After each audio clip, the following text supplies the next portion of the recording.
Okay, everybody. Now we go to stadium. Take a ball. When we finish the exam, this semester, go with your Cambodia in training. แค่ได้หยุดพักหายใจไม่ต้องรีบร้อนไปไหน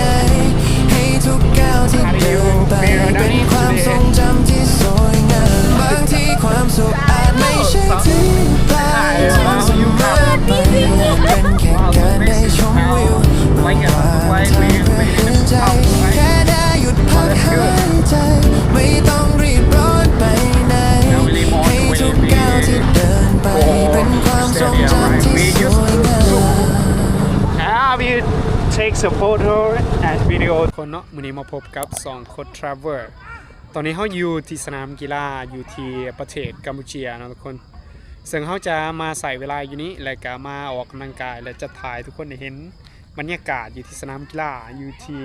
ประเทศกัมพูชี